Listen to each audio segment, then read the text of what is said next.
This episode is brought to you by Nature's Bounty. Nature's Bounty believes your body is brilliant, naturally designed to thrive, inside and out. For those always looking for new ways to support your health from head to heels, Nature's Bounty has a range of over 400 vitamins and supplements born from 50 years of trust and care. Nature's Bounty. It's in your nature. Visit naturesbounty.com to learn more. Are your business expenses playing hide and seek? With Uber for Business, the small spends that slip through the cracks, like rides and meals, go right where you need them. Because it integrates with leading expense platforms, you can say goodbye to surprise costs, missing dollars, or chasing receipts. Everything's track-downable. Uber for Business. Make small steps that make a big impact. Learn more at uber.com/small steps. Are you a forward thinker? Then you need an HR and finance platform that thinks like you do. Workday is the AI platform that helps propel your organization, your workforce, and your industry into the future. Workday, moving business forever forward. At Starbucks, we offer full and part-time baristas 100% upfront college tuition coverage, which means they can thrive at our company and in class. At Starbucks, benefits like college tuition coverage are just the start. Experience a membership that backs what you're building with American Express Business Platinum. Unlock over $3,500 in business and travel value annually with statement credits on select purchases from brands like Dell, Hilton, and Adobe, and other benefits. American Express Business Platinum. There's nothing like it. Based on total potential value of statement credits on select purchases and other benefits, enrollments required, monthly and other limits and terms apply. Learn more at americanexpress.com/business-platinum. Tom, what's going on in Charlotte? Charlotte's mostly known for its chicken and pork, not for its beef. I think that's where this is going, is that there's just not enough beef here in Charlotte. We know about Bojangles, which is the legendary chicken spot here in North Carolina. Love Bojangles. It's pretty great. And then there's Cookout, another legendary milkshake spot. Oh, man. All the Raleigh people seem to really like Cookout. I don't know why. Like, oh, you got to go to Cookout. It's the best drunk food in America. It's open till like 6 a.m. It's great. That would explain a lot. You get the chili cheese fries, side fries, cheddar style tray. You know what? In college, I did the burger. So there is some beef in Charlotte, just not enough, apparently, because the NBA really raised his beef level this weekend. It's starting in Charlotte. Grant Williams was given a flagrant 2 and ejected. Yeah. For running straight into Jayson Tatum and shoulder checking him to the ground in what he defended as a basketball play. Very much not. It wasn't. It didn't lie, Annie. I just didn't think it was. It was a flagrant foul. I didn't think it was a flagrant 2. More egregious shove. That one, or do you remember in the playoffs, Chicago versus Miami? Was it Carlos Boozer that shoved LeBron and LeBron theatrically fell 30 feet? Oh, right. To me, that one was a much more egregious. This was like a hip check more than anything, right? Yeah, but they're going 100 miles an hour, so a hip check is going to be a dangerous play. And we know this was dangerous because I think Jayson Tatum's still a little annoyed by it. He's still pissed off about it. But he had no comment. Someone who did have a comment was Jaylen Brown. I don't know what that was about. I think that spoke for itself. I don't know if Grant missed JT or I don't know what that was, but that just wasn't a basketball play. Grant no better than that. Actions speak loud, so it is what it is. We got the win, we move on, but, there's no place in the game for that. I thought JT and Grant was friends. I guess not. This is so high school. It was for sure intentional. Like, what are we talking about? Y'all see the same play that I was seeing? He hit him like it was a football play. Like Ray Lewis coming across the middle or something. Topical. I thought they were friends, but I guess not. That's pretty good. I also like he knows better. That is a good dig. When you're in a fight with someone, you're like, he knows better than to do that against me. My favorite part was that Grant Williams apparently was supposed to have them all for dinner after the game. You told me before that you guys were going to get dinner and everything. Are those dinner plans canceled? Or I would assume most of those guys will not be coming over for dinner tonight, but I'll talk to them again tomorrow. I had wings and stuff prepared, so it's kind of funny that it's like, well, the game ended that way. Wait, what? This was a bridge too far for me, Amin. You mean to tell me that in the middle of back-to-back games where the Celtics are in town, Grant Williams is going to cook for his former teammates. Not cater. At his house. Yes. On Friday night. I believe it. They're friends. That's the thing. I thought they were friends. They are friends. Are we sure prepare means to cook, or can you prepare by ordering Bojangles? Absolutely not. He's got 50 wings sitting at home on the counter. Seasoned. He comes home, looks at it, throws it right in the trash. Man. Oh, my friends were supposed to come over.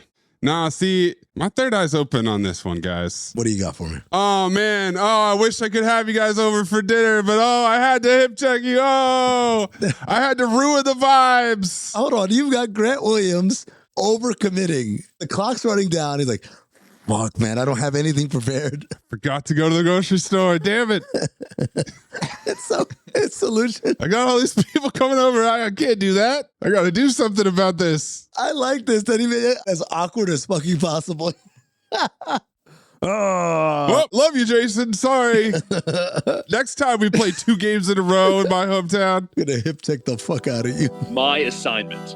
Uncover why the association inspires more conspiracy theories in volume and salience than any other U.S. sport. You've heard of the Illuminati. The truth is out there, but so are lies. Your eyes can deceive you. Don't trust them. The NBA has always been controlled by about 8 people. Denial is the most predictable of all human responses. If you're only using 10% of your brain, you don't even know that you're using 10% of your brain. The NBA Illuminati. If coincidences are just coincidences, why do they feel so contrived? The Illuminati. But you start to follow the money, and you don't know where the fuck it's going to take you. It is unspoken. They have influence among other players. The NBA Illuminati. I don't have time for your convenient ignorance. Maybe I'm a conspiracist now as well. That's all it took. Oh, we got books, we got schools. You saw a video on YouTube. Why my eyes, sir? You've never used them before. We are the basketball Illuminati.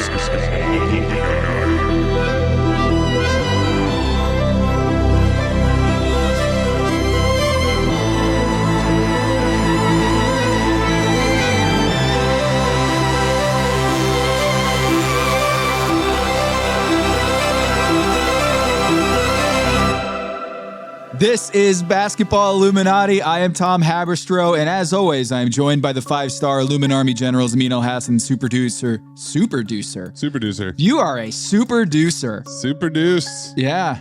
You'd be deucing it. Eating a lot of fiber, Maze, as a Super-Deucer? Yep. And a lot of beef. Yep. A lot of beef today. Basketball Illuminati is now a Count the Dings production. You can support us making this show at patreon.com/countthedings. You'll get this episode ad-free. You'll get it a little early, plus all the bonus content on the Count the Dings network. Also, many of you have been asking, and I'm pleased to report that Basketball Illuminati merch is now available once again. You can click the link in the show notes, or you can go to bit.ly/all-caps-CTD merch. It's our store on Cotton Bureau, Third Eye hats, Basketball Illuminati logo, shirts, and hoodies, and limited edition Basketball Illuminati merch coming soon. We've got a show. We're going to bring in Travonne Edwards later in the episode, Truth Teller, about a certain rapper, beef. Oh, really? And then the agenda is strictly that there's so much beef. There's a lot of cows in the NBA, particularly this weekend there's a Sohan incident with the Timberwolves, DeMar DeRozan, which we'll get to with Trey. But the main event here is so big that we have to break some code.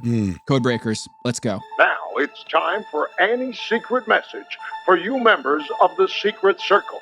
Remember, kids, only members of Annie's Secret Circle can decode Annie's secret message. You can break the code. Maybe I take a shot at it, maybe I break it. I'm real happy with myself because I did my job well. There's only one hacker in the world who can break this code. Superstring theory, chaos math, advanced algorithms, code breaking. Strange, the code is somehow different. It's like solving a Rubik's Cube that's fighting back. Whoop-de-doo! What does it all mean, Basil? When people talk to each other, they never say what they mean. They say something else. And you're expected to just know what they mean. Break the code. You are, quite simply, the best natural code breaker I've ever seen.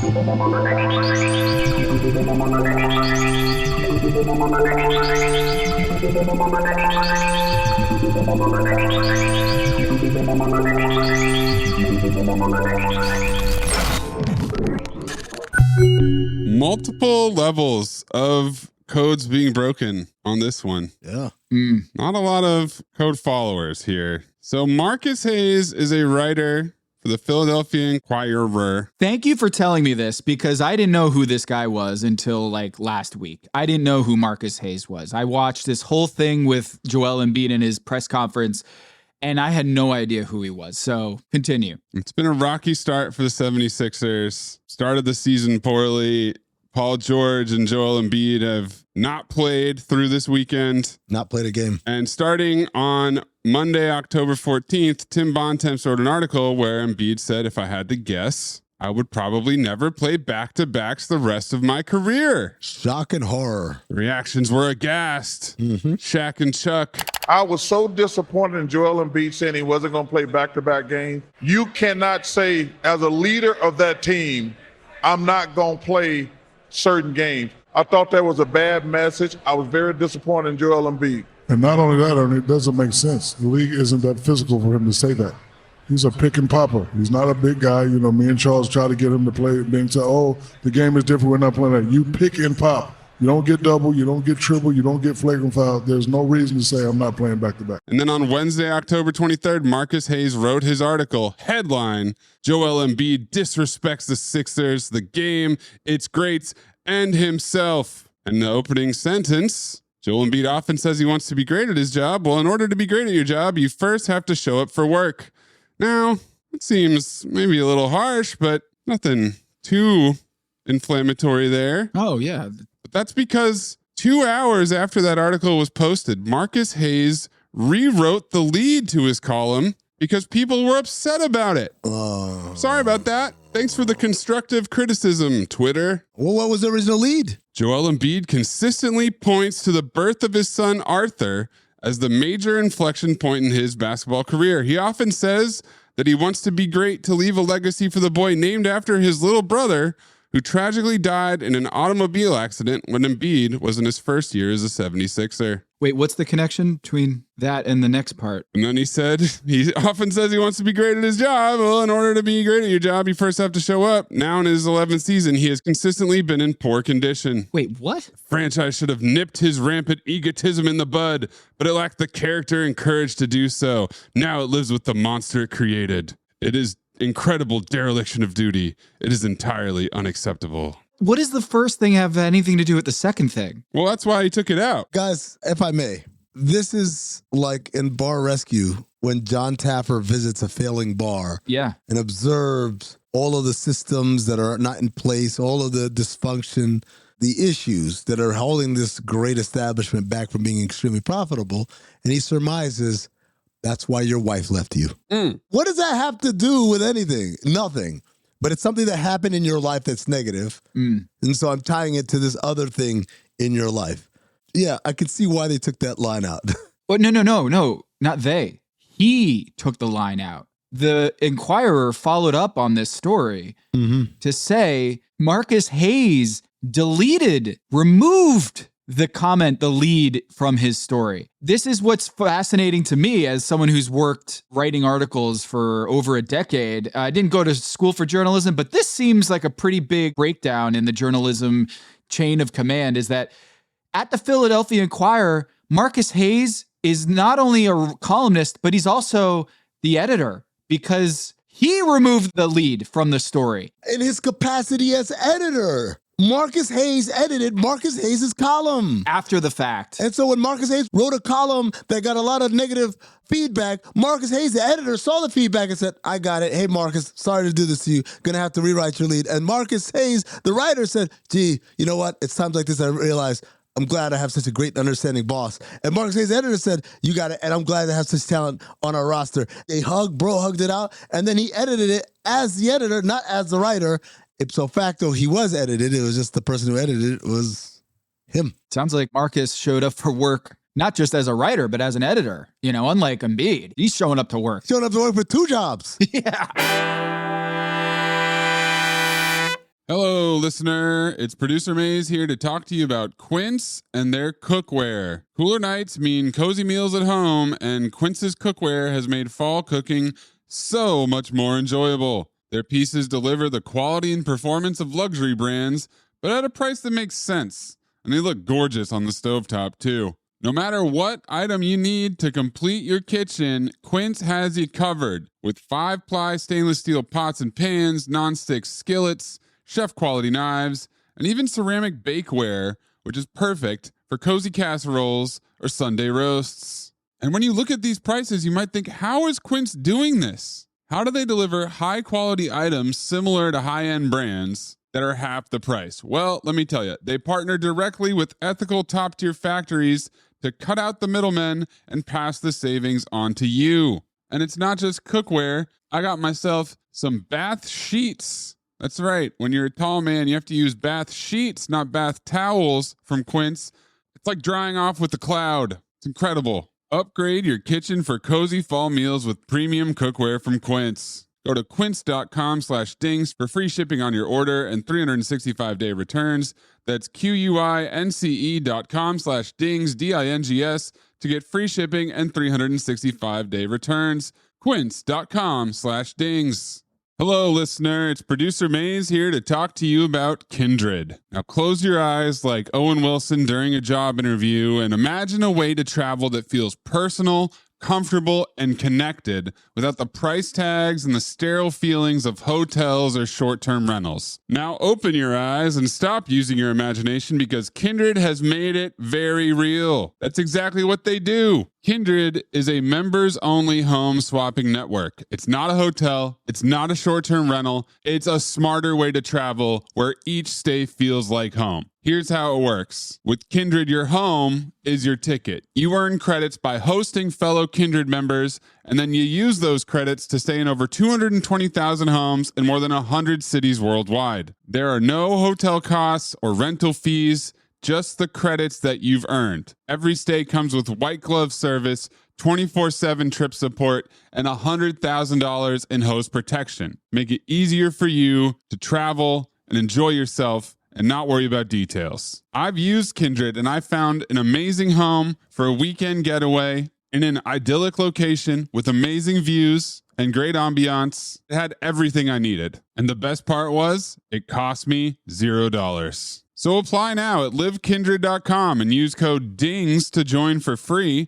Plus, you'll earn 5 nights of travel credit just for signing up. That's right, that's 5 whole nights for free at livekindred, KINDRED.com, code DINGS, DINGS, livekindred.com, code DINGS. Listener, listen up. This is important, okay? I'm going to try to save you some money here. If you're still overpaying for wireless, it's time to say yes to saying no. At Mint Mobile, their favorite word is no. You may think like, oh, that's bad. No contracts. No monthly bills, no overages, no hidden fees, no BS.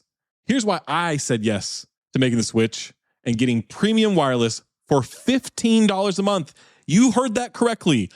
$15 per month. Ditch overpriced wireless and the jaw-dropping monthly bills. And of course, there are all these hidden fees and stuff, but at Mint Mobile, plans start at $15 per month. All the plans come with high-speed data, unlimited talk and text. You're not doing like weekend and nighttime minutes or anything like that. And it's delivered on the nation's largest 5G network. Use your own phone. Don't have to get a new phone. Use your own phone with any Mint Mobile plan and bring your phone number along with all of your existing contacts. I switched months ago. People have asked, did you actually switch? Yes, I actually switched months ago, and I don't know what to do with all this extra money. I've cheated the system here. I've rigged something. This is an Ocean's 11 situation where I'm stealing wireless from Mint. That's how good a deal it is. Ready to say yes to saying no? Make the switch at mintmobile.com/dings. That's DINGS. That's mintmobile.com/dings. Upfront payment of $45 required, equivalent to $15 per month. Limited time new customer offer for first 3 months only. Speeds may slow above 35 gigabytes on unlimited plan. Taxes and fees extra. See Mint Mobile for details. This episode is presented by State Farm. Having insurance isn't the same as having State Farm. It's like expecting the leadership of a team captain on the football field, but getting a C captain. You wouldn't settle for just anything for your team. Shouldn't it be the same for your insurance? So don't settle for just any insurance when you can go with a leader. State Farm. Like a good neighbor, State Farm is there. For a limited time at McDonald's, get a Big Mac extra value meal for $8. That means 2 all-beef patties, special sauce, lettuce, cheese, pickles, onions on a sesame seed bun, and medium fries, and a drink. We may need to change that jingle. Prices and participation may vary. So Marcus wrote the article, then he changed the article, and that was on October 23rd. And on October 29th, the Tuesday, Shams Charania reported that the NBA has fined the Philadelphia 76ers $100,000, not the candy bar, financial amount for public statements around health status of Joel Embiid. The next day, Marcus Hayes fires up that keyboard once again and calls Embiid the least dependable superstar in the history of the game, accused him of defrauding the fans of Philadelphia, and that leads right into Joel Embiid's first media availability of the year on Friday, November 1st. I broken my face twice. I came back early with the risk of losing my vision. Had broken fingers. I still came back. So I'm not gonna sit here and be like, when I see people saying he doesn't want to play. I've been way too much. I've done way too much, for this city, and putting myself at risk. For people to be saying that. So I do think it's bullshit. Like that dude, he's not here. Marcus, whatever his name is. I've done way too much for this fucking city to be treated like this. So done way too fucking much. That dude, he's not here. Marcus, wow, that sounds familiar. Kind of sounds like... You got a dude, Ethan Strauss, who come in here, walk around here, don't talk to nobody, survey, and then write something like that. Disgruntled player, noticing a journalist lurking in the shadows. And then finally, November 2nd, this Saturday, Joel Embiid shoved Marcus Hayes, struck and shoved him during a profanity-laced altercation in the 76ers locker room following a loss to the Grizzlies. And this is from Gina Mizell of The Inquirer, Marcus's coworker. Oh, yeah. She used to be at The Athletic. Now she's at The Inquirer. Embiid, whose open hand made contact with Hayes' neck and collarbone area, was angry about the columnist's recent work, criticizing him. While moving from his locker toward Hayes, Embiid yelled his disapproval that Hayes mentioned his late brother and his son, both named Arthur. In the October 23rd column, Hayes attempted to apologize to Embiid on Saturday, but was rebuffed before the confrontation turned physical. Embiid told Hayes he will, quote, take all the shots from the media about his basketball shortcomings or health, but that, quote, nobody comes from my family. He added that if Hayes wrote about those family members again, quote, you're going to see what I'm going to do to you, and I'm going to have to, expletive, live with the consequences. Still no video has come out of this altercation. At this point, it bears mentioning a couple of things. First of all, I've discovered through my own sources that there was an attempt by Philly Sixers PR to bring Joel and Marcus Hayes together to hash things out. Yes. This is something that happens, right? Whenever there's an article written, particularly if it's the local media, establishment media, and you got a player who's very upset with it, PR obviously doesn't want this thing to fester or turn into something else. They will often bring the two aggrieved parties together and discuss it, right? Ostensibly, that's why Marcus Hayes was at the game, was to have this sit down with Joel Embiid. I believe it was supposed to be somewhere a little bit more secluded than just the locker room area. Marcus enters the locker room. Joel is there, which, as you guys know, injured players rarely hang out in the locker room. That's right. We're done. 1, 2, 3 Sixers go. I'm up out of here. I'm going home. So that's the reason why he was waiting around. So this conversation commences out in the open, not what anybody wanted, I'm sure, but here we are. And at this point, Joel is yelling and saying these things and cursing. But Tom, I'm sure you've witnessed it. I witnessed. This is a little bit par for the course. Ethan has a lot of stories about Draymond Green cussing him out in front of everybody. Everyone's got a story like that. I was on Vinny Goodwill's podcast. He had a story about him getting cussed out by a vet over something that he wrote. So this is not out of the ordinary. The part that I am tickled by, I guess, is the only way I could put this. First of all, I do not condone violence of any sort. Violence is never the answer unless violence has been beget upon you. Right? That's number one. Number two, what Marcus Hayes wrote was in definite poor taste. This has nothing to do with what's happening in my personal life. And so to invoke any of those names, dead or alive, was just unnecessary. Marcus is definitely in the wrong to do that. But when Embiid says, you do it again, and I will do whatever to you, and I don't care about the consequences, this is an admission by Embiid. He knows that crossing that line is wrong. That's not right. He's saying, so what? Take me to jail, throw away the key, in essence. The part that tickles me, Embiid says, I don't care what reporters say about me anyway. And Marcus, who had every opportunity in that moment to diffuse the situation, chooses the devil on his shoulder and tells him, tell him that he does, though. What you do is a drone strike of a retort right in the middle of the forehead. And I can totally see why an enraged Embiid who's holding back all of his worst impulses would break free after that one, because that one hit him right between the eyes. Clearly, bro, if you didn't care, we wouldn't even be here. By the way, I say that without even giving Embiid any grief for caring. You should care. You should absolutely care. Because when you're someone who's credentialed media, this isn't like someone on Twitter who said that shit. This is someone who's ostensibly inside the city walls. The rest of the world, people, but in here, whether you're media, whether you're staff or whatever, like, there is a level of decorum. There is a code. And Marcus broke the code by bringing up those people in his column in a way that had nothing to do with anything. But he wiped it from the record, which is just great. If you say it with your chest. And so he wiped it from the record. He goes into the locker room. He has that shot right back at Embiid. Well, apparently you do care about what media says about you. I want to go back real quick to that Inquirer article that you mentioned. From the 23rd, the first one. I'm talking about the coverage of the coverage. I'm talking about from Gina Mizell. In a statement, Inquirer editor and senior vice president Gabriel Escobar said, Marcus is an experienced and accomplished columnist who offers sharp, and this is where I pause. I want you all to keep your third eye open here. Who offers sharp and illuminating commentary grounded in his observations. You are free to disagree with what he says, but a physical assault is unwarranted and untenable, and we are taking this matter very seriously. End quote. Are we taking this matter very seriously? Because there is a breadcrumb here that I feel like we need to break some code. Is he insinuating something here, Gabriel? What would he be insinuating, Tom? Illuminating commentary? Is this all one big plot that we aren't really aware of quite yet? One big setup for Joel Embiid. It's illuminating commentary. I didn't know who Marcus Hayes was before this. You've been illuminated. Marcus Hayes has been around in the market for a while, and this is exactly the kind of columns that he writes. He's written columns like this about Allen Iverson and everything in between, Andrew Bynum. So this isn't his first time on the merry-go-round, although this is the first time the merry-go-round went national. Here's what I thought you meant, Tom, when you said, I want to take it back. We have to go back. Why are we in this situation at all?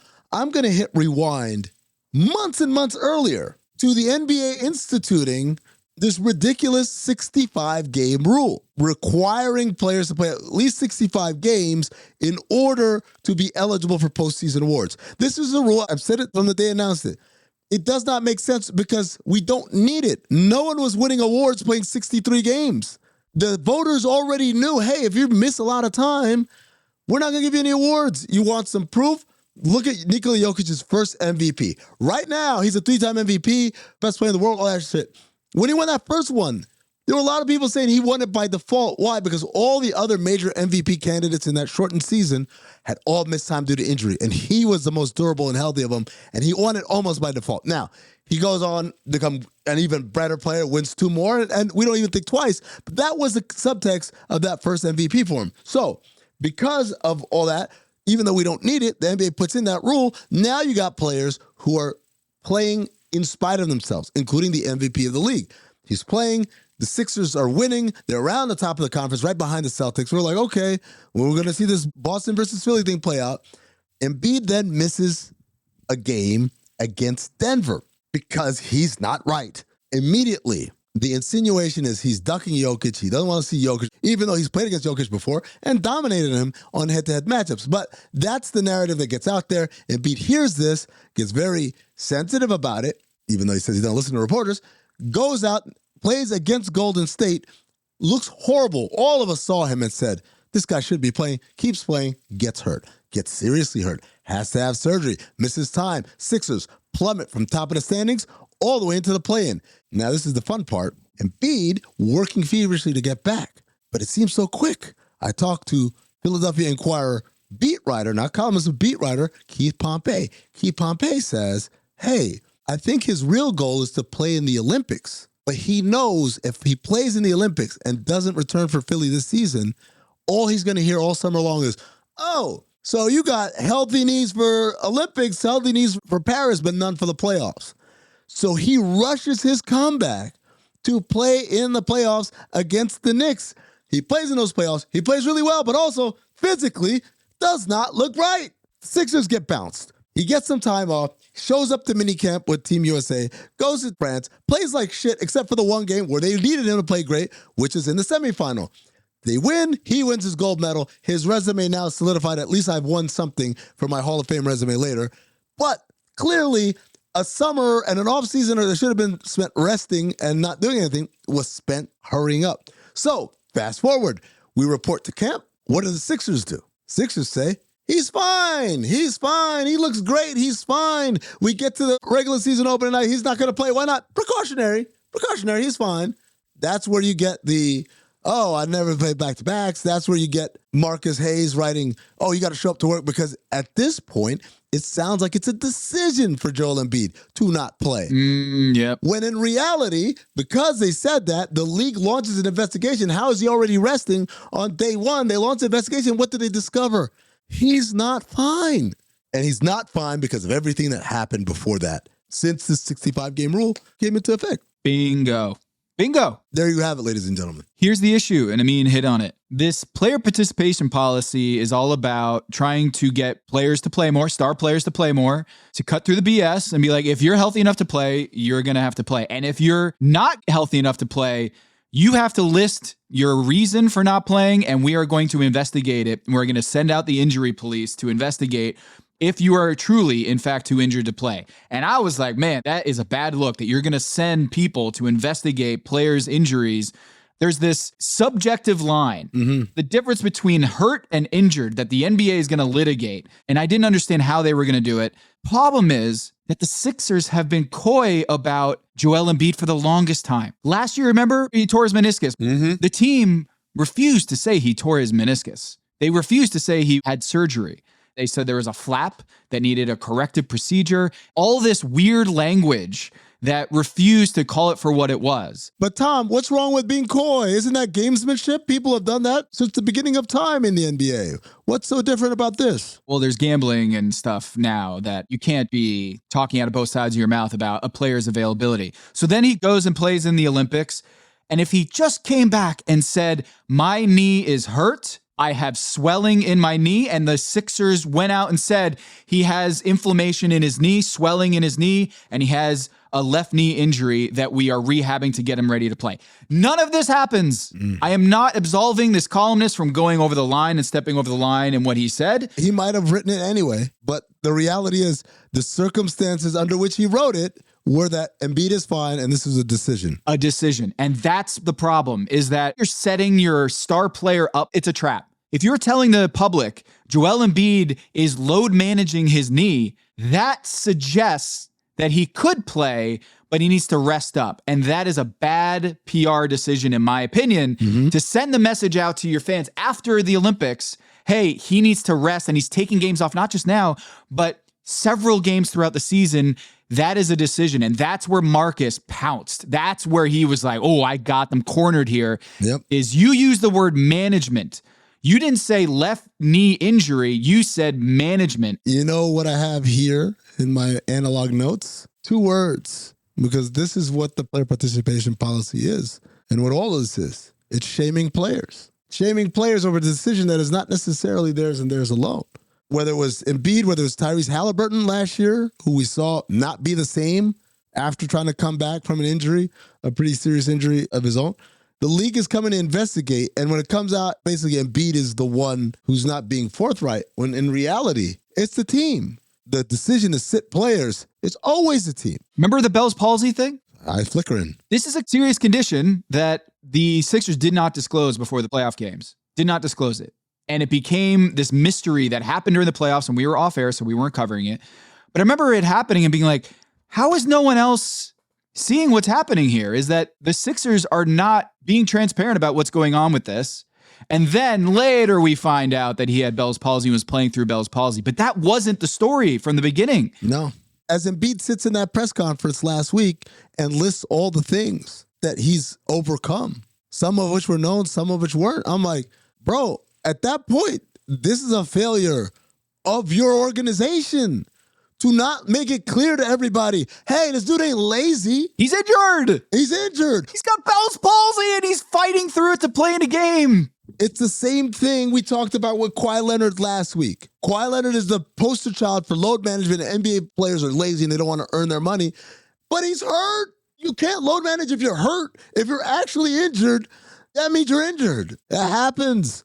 I get it. Maybe there's a little bit too much precaution in today's NBA in terms of sitting out players in certain situations. But the people that we pick on for that policy, for that behavior, seem to be the ones who are legitimately fucked up. The 76ers broke the code. They got fined $100,000. Marcus Hayes broke the code, even though he tried to delete the comments in his article. And Joel Embiid broke the code. Shove Marcus Hayes. Can't touch people, man. Tuesday afternoon, Shams Charania reporting Embiid is suspended 3 games for the altercation. Codebreakers all around. Did anybody else break the code this weekend? Oh, hey, does it matter if I have an official title with an organization? Do I have more leeway to talk shit than a rich fan? If you're the global brand ambassador and your brand that you need to maintain is shit talking, then maybe so. Who are you talking about? Talking, of course, about October's very own owl, Drake, and Toronto, and DeMar DeRozan. Yeah, Maze. Over the weekend, Vince Carter had his jersey retired by the Toronto Raptors, and Drake joined the broadcast team during the game. What's that report of Drake? This might be the last one, boys. I'll tell you that. Hey, right? Don't get me fired up tonight. Not gonna lie. Shout out to Vince Carter, man. I don't think people understand that's our first retired number, right? And it's so that's a legit incredible banner, too. That banner is beautiful. It's absolutely spectacular, right? Yeah. Unfortunately, we're playing this goof tonight, but it is what it is. You know what I mean? Hey, look, we're going to take the break. You're going to stay. I bet you are, huh? I've had enough vodka soda grapefruits. It's time to take a break, huh? By the way, put the camera on Jessie Reyes. She looks 20 million out of 10 tonight. Let's get a camera shot of her. Forget these clowns. Jesse, we have a... Oh, yeah. Let's get a shot of her. Look at that. Wowzers. An absolute national treasure right there. 101.92. Jack and I. Holy smokes. Speaking of national treasure. Yes, if you ever put a DeRozan banner up, I'll go up there and pull it down myself. That's the answer to your question. Is that what you were going to ask? No. I didn't mention. Well, you know, DeRozan and Kyle. Yeah. Well, shout out to Kyle. The statues are next. Well. Yeah. Whoa. Lusting on Maine after Jessie Reyes. Didn't expect that. And somehow he segued that into a DeMar DeRozan comment. Also, there's this video after the game, Tom. The lip readers were working overtime where he quietly mouths, "Fuck out of here, pussy," as DeMar DeRozan walks away courtside. I don't know what happened there. I don't know if that's real. I don't know if he was saying it to anybody in particular. And post-game, DeMar responded in his press conference. DeMar, in tonight's broadcast, Drake said, if you ever put up the DeRozan banner up, I'll go up there and put it down myself. What's your reaction to that? Well, he gonna have a long way to climb to take it down. So I tell him good luck. We got to get a truth teller on this. We got to bring in Travonne Edwards, Black Trey, break it all down. That's coming up next. Wish you could become a morning person? You know the type, up before the sun, early morning runs, first one to the office with donuts and a smile. How do they do it? Easy. With the new Galaxy Watch 8, sleep tracking and personalized insights from Samsung Health help you improve so you can wake up to a whole new you. One who, dare I say it, skips the snooze? It's possible. Train your sleep with Galaxy Watch 8. Learn more at Samsung.com. Requires compatible Samsung Galaxy phone, Samsung Health app, and Samsung account. The family that vacations together stays together. At least, that was the plan. Except now, the dastardly desk clerk is saying he can't confirm your connecting rooms. Wait, what? That's right, ma'am. You have rooms 201 and 709. No, we cannot be 5 floors away from our kids. The doors have double locks. They'll be fine. When you want connecting rooms confirmed before you arrive, it matters where you stay. Welcome to Hilton. I see your connecting rooms are already confirmed. Hilton, for the stay. This episode is brought to you by Indeed. When your computer breaks, you don't wait for it to magically start working again. You fix the problem. So why wait to hire the people your company desperately needs? Use Indeed's sponsored jobs to hire top talent fast. And even better, you only pay for results. There's no need to wait. Speed up your hiring with a $75 sponsored job credit at Indeed.com/podcast. Terms and conditions apply. Purina believes no one should have to make the impossible choice between their own safety and their pets. But nearly half of domestic abuse survivors delay leaving because they can't bring their pets with them. Through the Purple Leash Project, Purina is helping create more pet-friendly domestic violence shelters so survivors and their pets can escape and heal together. Visit Purina.com/purple to learn more. Big news. Sephora is now on Uber Eats. So if you find yourself facing a beauty emergency, like needing a last-minute gift, or you're just out of your favorite mascara, again, don't panic. We got you. Order now and get $10 off on Sephora orders of $50 or more on the Uber Eats app. Order now. Offer ends October 30th. One order per customer. Additional terms apply. See app for availability. Delivery fees may apply. You all think I'm late. Well, I'm not late. And I'm gonna stay right here and fight for this lost cause. Even if this room gets filled with lies like these. And the Taylors and all their armies come marching into this place. Somebody will listen to me. There's no better way to overpower a trickle of doubt than with a flood of naked truth. But the complexity and the gray lie not in the truth, but what you do with the truth once you have it. What is true and right is true and right for all. You and I both know that that's just not the truth. You can't handle the truth. It's too messy. Keeps them up nights. I'm here because in the end, the truth is worth the risk. Speak a little truth and people lose their minds. I'm a grown man, you can tell me the truth. Why is it people who want the truth never believe it when they hear it? So you know what I'm going to do? I'm going to do something really outrageous. I'm going to tell the truth. All right, now let's check in with our official basketball Illuminati beef correspondent, Travonne Edwards, aka Black Trey. My guy, Trey, you are someone who is well-versed in things that happen behind the scenes, especially when it comes to, I don't know, how players feel about certain things. And also you happen to be from Compton, which is where DeMar DeRozan's from. I got to ask, as someone who's not up with the rap game or hip hop in the last 6 months, not necessarily my expertise. 7 months ago, you were good, but 6 months, not so much. Yeah. He was good. He was tapped in. Yeah, I was tapped in 6 months ago. And then once Kendrick Lamar and Drake were beefing on their own, I sort of lost track of where this went sideways. Can you get us up to speed on DeMar DeRozan and Drake and Kendrick Lamar and that beef going behind the scenes? Yeah, I mean, DeMar DeRozan played for the Toronto Raptors. Drake is the global ambassador for the Toronto Raptors. During the 9 seasons that DeMar was there, Drake became a friend of his. But then also DeMar's born and raised in Compton, California, and he's also friends with Kendrick Lamar. Kendrick Lamar and Drake had a ongoing feud that finally went public this past summer. Arguably one of the greatest battles of all time on paper. I'll say that. And then from there, they had a concert. They had basically a victory lap. And DeMar DeRozan not only was in the video, but he was at the concert dancing on stage. Now, if we are all friends and you got into it with someone, we would probably think a little bit strategically on, hey, is this going to hurt said person's feelings if I'm involved in this? Can I just be a spectator because I'm mutually cool with both of you guys? but DeMar chose to roll with Kendrick Lamar, who's from his hometown. And that didn't go well with Drake and his camp. A colleague of you guys, Vince Carter, had his jersey retired. Of course, Drake was there, and they're facing the Sacramento Kings, who DeMar DeRozan happens to play for. I don't know if the NBA was being messy or not, or coincidentally, but whatever. There are no mistakes, no coincidences. Everybody's talking about how Vince Carter, it's such a great honor for him to have his jersey go up. It's such an important time for his franchise. Before the analyst says anything about DeRozan, he says, I'll pull it down. If you ever put a DeRozan banner up, I'll go up there and pull it down myself. You say something like that, I thought it was joking because I'm watching it. Obviously, it hits Twitter. People are like, oh my God, did you hear it? So I'm like, oh, it's serious. So then following up, DeMar's talking to the ref, but he's trying to explain. It never works that way. Maybe, Amin could back this up. But when guys are normally trying to argue the ref over a previous call, it's to soften for the next play. Yeah, it's for the future. Or to pay attention a little bit more. You know what I mean? It's not going to change that call that happened right then and there. But hey, this is what's happening throughout the game, and I need you to pay closer attention to this. While that's going on, Drake and his friend Chubb's manager, I'm not sure what his title is. It's a rotating title. Global ambassador for Drake. Yeah.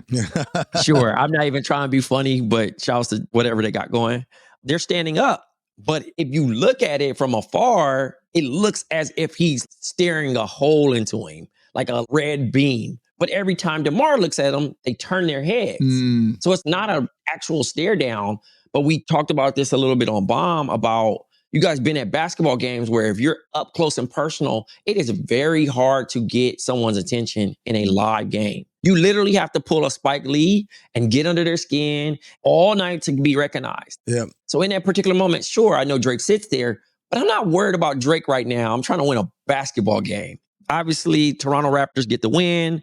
Vince Carter gets his banner raised. Everybody's walking off, and Drake utters some words. Fuck out of here, pussy. Now, DeMar didn't hear it, but his phone's blown up. And I talked to the camp, Compton camp, and they were basically saying that energy was not even there. If they would have known that energy was there, they probably would have been a little bit more, hey, what's going on? Or not like pressing them, because obviously you can't really get to Drake how you want. When you say that energy was not there, what do you mean? There was no hostility in there. In general or at that game? In general. They didn't take it as, hey, I'm going into enemy territory. Got it. You know how rappers be like, I'm doing a show here, but I'm going to hang out in my hotel until I have to do the show. And I'm not going to come out. Right. You actually have problems with somebody, you're going to lay low. There was not a no-fly zone type of situation happening, is what you're saying. It was nothing like that. They went to the game. They enjoyed the game as if nothing happened. And of course, if you're in attendance, you didn't even know Drake said this. Right. If you're not watching, you don't even know that that is even the actual energy from that. They're like, yo, we still don't know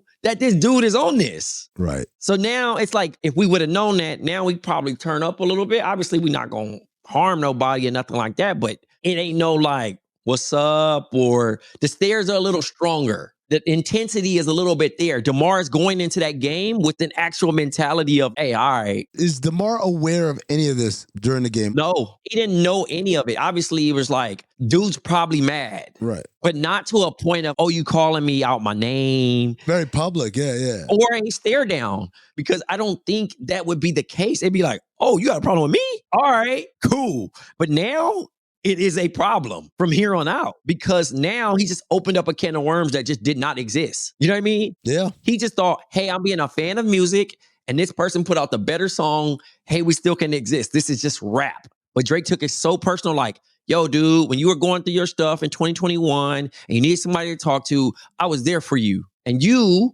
go dance on stage. This guy calls me a pedophile. He does all these things. And you're dancing to this anthem, quote unquote, CD puppet or whatever they want to call them. And that hurt my feelings. So now I have no friends. No friends in the industry is now an emphasis. Only person I'm really rocking with is Kevin Durant, Steph Curry, Jayson Tatum. However, you know what I mean? Even in the rap game, it's like, because y'all were so quiet and y'all didn't say anything, I know where you stand. And it's me versus the world. I'm going to burn this thing down, which there's an album coming soon from both parties. If the fans want to hear it, we will see. I do think that he's a very good rapper and that he's going to still be Drake. But I think he played his cards wrong on this thing, because that's the last thing that you want to do, especially someone that is very loved in their city.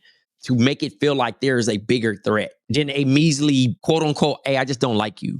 Or we're not friends anymore. Just verbally say that, because there's other people receiving it differently than how the world is receiving it back home. Because it's like, does he have harm? Do we have to worry about him traveling and doing the things that he needs to do? And my antennas is up. Ooh, DeMar? I mean, to that point, you never know what the people are trying to do. People attack Rick Ross. You got crazy ass fans nowadays. I guess you could say that. I mean, I would imagine that DeMar. I don't think DeMar's thinking like that. I think this whole thing is way worse for Drake than it is for anybody else, right? Like DeMar's life is going to go on. No, he's good, but I think they're just put the antennas up for the team now. Sure. It's clear as day. If I have assumed anything, you let me know where we at now. Trey, I want to ask you, you talked about who's in Drake's corner, remaining in his corner. Someone who was in his corner was LeBron James and Chris Paul. And me. Dating back to an article in 2010 on ESPN, The Life, which was a vertical at ESPN at one time of like pop culture. Yeah, because it was the TV show and series in the magazine. The first opening line from Matthew Glennesk, a reporter, August of 2010. Two of his best friends are LeBron James and Chris Paul. He hangs with the University of Kentucky basketball team, Coach Calipari, and the enigma that is William Wesley, better known as Worldwide Wes. Shout out to Worldwide Wes. Trey, where is this whole Drake ecosystem within the NBA? How did it start? And where does Worldwide Wes fit into this whole picture? Because that was 14 years ago. And now I see LeBron James at the Kendrick Lamar concert dancing with his family. And it seems like he and Drake are not best friends. DeMar DeRozan and Drake are not best friends. So when was the peak Drake influence within the NBA, or at least people love Drake in the NBA? 2016. How Chris Paul even got looped in, him and Lil Wayne are super close. Lil Wayne might be the biggest Chris Paul fan ever. He would shout him out and throw him in random rap lyrics, even though CP3 is kind of easy to throw in a bar. But him playing for New Orleans, he just was rocking with him. And with that being Lil Wayne's artist, Chris Paul was tapped in early with So Far Gone and all the other stuff. LeBron gets in the mix of their relationship of, hey, check out this guy. Even the time when Brandon Jennings and them, that's how I met him. We were hanging out with those dudes from 2016 because they were like the hottest dudes ever. You know what I'm saying? To that point, I mean, you can compare him to LeBron as far as peak stardom, being at the top of their game and consecutive for like a decade plus. Mm-hmm. So now I think the weird part about it, obviously, even him beefing with Pusha T, he called LeBron and said he didn't want to let him down. So it's like on record, everybody's kind of flip-flopped. The receipts are so weird and different, but over time, friendships change. You're not friends with people. I'm not cool with a lot of people that I used to be cool with, that you can go say, hey, I got a picture with him. Same way Kendrick Perkins and all them dudes was teammates, and now he works for the world leader, and he's probably burned some friendships over doing his job. It just happens. Michael Jordan and Charles Barkley. So I think in a particular situation, I don't think it goes beyond that. And I do think all these dudes were friends, but things just change. And conveniently right now, it's just not good for their brand at certain points. So they have to make the best decision for them. Speaking of brands, he is the global brand ambassador for the Raptors. And how's it going to look when in 5 or 10 years, the Raptors hang DeMar DeRozan's jersey because he's the franchise leader in points? Regardless of what Drake feels, how Drake feels about him. He's beloved by the city of Toronto. He's beloved by the Raptors fans. He is an icon in that city. They don't have a problem with him.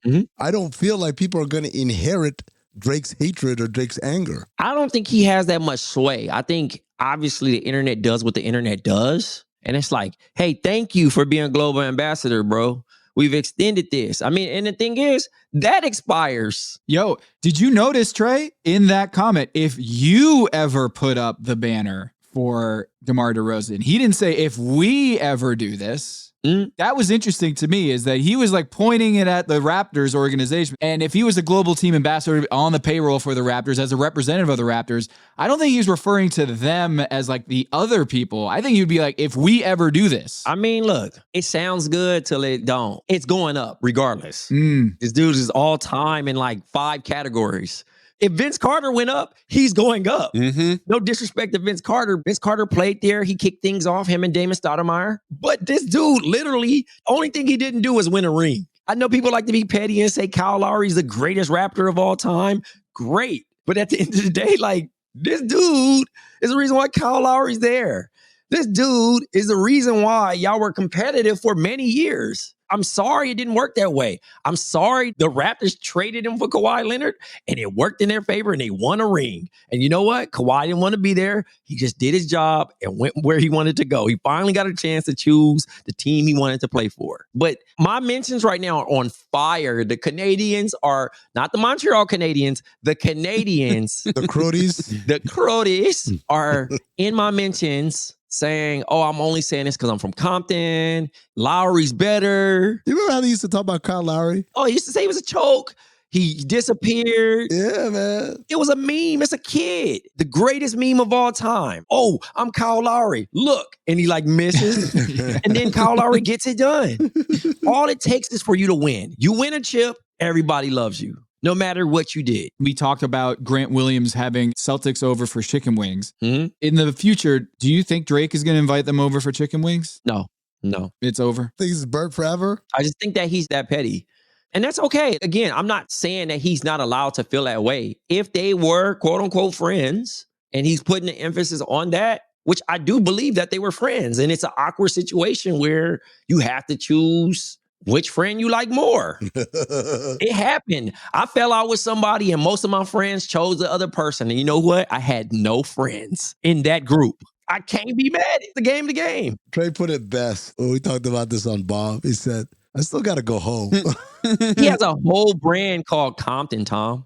C-O-M-P and the number 10. Could you imagine flipping on your city, flipping on your area, flipping on the home rapper and saying, nah, I'm going to rock with my boy. I don't think nobody's going to ever buy anything from you that has that. It's like you're against what you're trying to build up. Everybody moves off opportunistic things. The pop-out happened. The next week, the Compton Fest was created. Our very first annual Compton Fest. And you know what was sold there? Compton merch. Courtesy of DeMar DeRozan. You got to roll with the people. As someone who loves their city that much, he wears number 10 specifically for Compton. Is Drake helping the Raptors or hurting at this point? At one point, he helped them because he added another cool factor beyond the Vince Carters and the whoever else they got. Muggsy Bogues, right? Yep, continue. He sold the OVO lure of cool. I get to wear the owl. I get the partnerships. I get the shout outs in the songs. He had that cool factor. And now they're not a good ball club, but also shout outs to RJ Barrett. He's playing well. You know what I mean? Grady Dick's playing well, but they got a long way to get to where they want to go. And that owl logo ain't really a great look right now. I think they need to rebrand and find a new logo and then him putting out a great album and we get back to why we like him. You know what I mean? But right now that owl represents something different in two Americas. Two Canadas. Two Canadas, yeah. It's the Chris Hansen logo. Why'd you have a seat? A global rebrand ambassador? Are we suggesting? Maybe. I don't know. But again, he's still one of the best rappers of all time. I still think that. I'm not going to take it from him. Hey, tell people about Hoop Sense, this new YouTube show with Travonne Edwards. And Mike Zakarian, man. Hoop Sense, a show that talks about common sense in the NBA, bruh. No negativity talk. Yes, I'm going to be talking positive about LeBron James and your favorite team.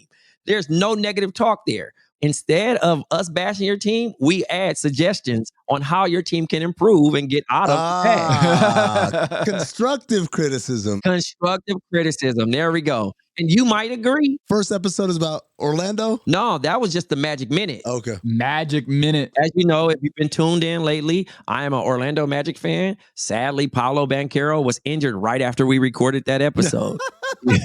Damn. It just happens that way. But it's all positive. All positive. He's just rebranding. MV Paolo is still going to be a thing. We just got to, regroup. I asked for Magic games to be more televised. We're going to do it once he comes back. I'm going to talk positive about Cole Anthony and the Wagner twins. I mean, brothers, they're not twins. Brothers. My third eye is opening right now, guys. I could go throughout that whole team, but Mike Zakarian, fun co-host, great content. And we'll have some of you guys pop into the studio to record some episodes. thoughts. It's going to be a fun NBA season. We already got some drama. Can't wait to get back in the studio and address these things. We're not going to have any hot takes. We're just going to tell it like it is. Hoop Sense Show on Instagram, all one word. That's where you can get the Hoop Sense updates and Trey's Magic Minutes. And the show will be on the Count the Dings YouTube feed. That's Trey, who is now the Orlando Magic global brand ambassador. Yes, Dope Boy Magic is the brand.